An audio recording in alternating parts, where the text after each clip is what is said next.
안녕하세요, 아인스입니다. 오늘 준비한 영상은 단테크레이님께서 위탁으로 보내주신 서적입니다. 초차원 게임 넵튠 플러스 마크2 아트북입니다. 화면에 보이는 게 해당 서적이고요. 정보를 찾아보니까 2011년 12월에 발매가 된 서적입니다. 가격이 2,800엔이었고요. 여러가지 시리즈가 존재하는, 개인적으로는 애니메이션으로밖에 접해보지는 못했지만 게임으로도 존재하는 이 넵튠 시리즈 중에 하나인 넵튠 플러스 마크2의 아트북 서적이라고 합니다. 약간 반사광이 있어서 그렇긴 하지만 겉표지는 다음과 같은 형태로 되어 있고요. 표지가 상당히 반사가 잘 되네요. 코팅이 아주 끝내주게 되어 있어서 뒷면에는 이제 시리즈 타이틀 로고가 보여지고 있습니다. 서적이 2011년 12월에 발간된 서적이라고 했는데, 뒷면을 보게 되면은 2014년 5월에 제6쇄가 인쇄된 것으로 보여집니다. 그 사이에 상당히 많이 추가적으로 증세가 되었던 걸로 봐서는 시리즈 인기에 맞춰서 좀 많이 판매가 되었었나봐요. 아트북 자체가 일러스트레이터 츠나코 씨의 인기도 있다 보니까. 자, 그래서 오늘은 이 서적을 같이 살펴보도록 하겠습니다. 자, 표지는 아까 살펴봤고요. 내용물을 열어보게 되면은 이제 카테고리부터 시작을 해서 여러 가지들을 볼 수가 있습니다. 게임의 일러스트라고 생각이 되네요.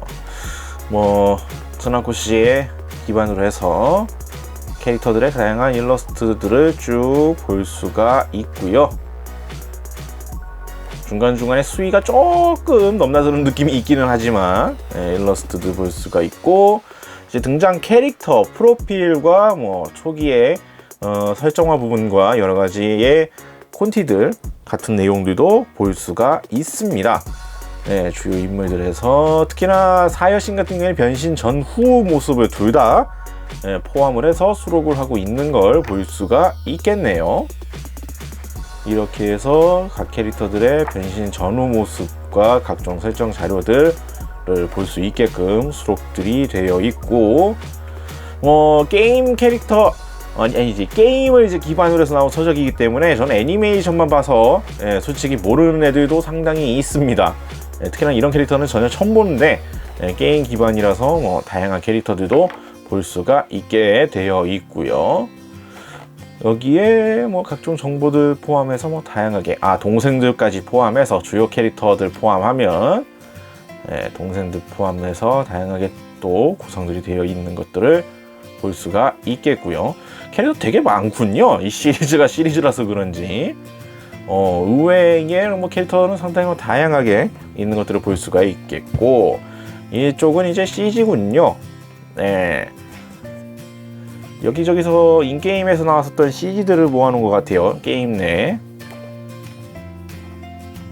가로로 나와 있는 것들을 이제 세로 책에다가 인쇄를 해놓은 거라 제대로 보려면 이제 방향을 돌려서 봐야 된다는 게 조금 불편할 수가 있겠습니다만, 전부 다 이제 이렇게 가로 화면에 맞춰져 있는 것을 이제 세로로 발간되는 책자에다가 넣어놓다 보니까 보는 데는 조금 불편하게 느낄 수는 있겠네요. 그냥 간단하게 책을 좀 돌리기만 하면은 해결되는 방안이긴 합니다만, 그냥 가로 일러스트를 이제 이런 식으로 이제 이 시리즈를 가로로 배치하는 것이 아니라 그냥 그대로 세로로 배치를 했다라는 게 조금 의외라고 생각이 됩니다.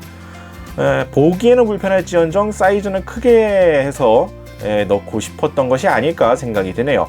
실제로 이제 CG 같은 경우에, 이런 일러스트 CG 같은 경우에는 가로로 넣었을 경우에는 보기에는 편하지만 상대적으로 사이즈가 작게 들어가야 되다 보니까 좀 아쉬울 때가 있는데, 이쪽은 아예 편하게 보이는 거, 이제 방향을 일일이 돌려서 봐야 되는 불편함을 가져왔지만 사이즈는 크게 인쇄를 하는 쪽으로 선택을 했다라고 볼 수가 있을 것 같습니다. 여기에 여러 가지들 또 추가적인 것들이 보여지네요. 다양한 자료들을 일단 수록한 것들을 볼 수가 있을 것 같습니다. 그리고 이 부분은 일러스트레이터 츠나코 씨 인터뷰인 것 같네요. 본인의 캐릭터와 함께 해서 간단한 질의응답 인터뷰가 들어가 있는 것 같습니다. 비포와 애프터가 있는 걸로 봐서 초기 계획과 이제 거기서 변경된 사항들 이런 것들까지 포함되어 있는 것 같고요. 뭐 이런 식으로 해서 담겨져 있는 것들을 볼 수가 있습니다. 서적 자체가 전부 다 풀컬러 되어 있고 서적 분량도 150페이지가 넘어가는 분량이기 때문에 아트북으로서는 꽤나 뭐 분량적으로는 꽤 잘 나왔다라고 생각이 들긴 합니다. 특히나 아스게임 내 CG 같은 경우에는 가로가 아니라 이제 큼지막하게 세로로 넣어서 보기에는 불편하겠지만 좀 더 큰 사이즈로 인쇄된 이 CG들을 눈으로 볼 수 있게끔 해주고 있는 서적이라고 생각이 드네요. 가격 대비 여러 가지로 봤을 때 상당히 만족도가 높은 서적이라고 볼 수가 있을 것 같습니다. 특히나 이 시리즈의 팬이라고 한다면은 가격 대비로 만족도는 되게 높을 수 있는 서적 구성이었다고 생각이 드네요. 특히나 풀컬러에다가 캐릭터도 다양하게 들어가 있고 뒤에는 인터뷰에다가 기타 등등 여러 가지 자료들을 수록하고 있는 점에서 2800엔에 150페이지 분량 풀컬러 꽤 괜찮은 구성이 아니었나 생각이 듭니다. 괜찮은 구성이었고 그래서 소비자들이 많이 구매를 해준 덕분에 2014년 발간된 지 3년이 지난 시점에서도 제 6세가 또 발매가 되었다라는 점에서 판매량 수량 자체는 뭐 베스트셀러처럼 막 많이 나오지는 않았겠지만 이러한 서적들 내에서 제 6세까지 발매가 되었다라는 점은 꽤 높이 평가할 수 있지 않을까라는 생각이 드네요. 자, 오늘 영상은 여기까지고요. 다음에 또 다른 굿즈 준비가 되면은 같이 살펴보는 시간 가져보도록 하겠습니다. 저희 유튜브 피규어홀릭 채널 좋아요와 구독 많이 부탁드리겠고요. 다음에 다시 뵙도록 하죠. 시청해주신 분들 감사합니다.